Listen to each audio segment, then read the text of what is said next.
base coat is now applied to the primed surface in 3 layers. The liquid plastic directly onto the existing felt, then fiberglass matting embedded into the liquid plastic, and a further layer of liquid plastic is applied over the top,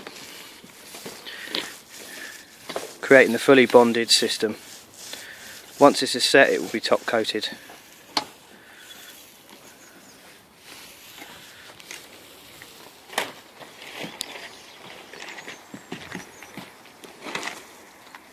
This system avoids the need for rip up and saves landfill.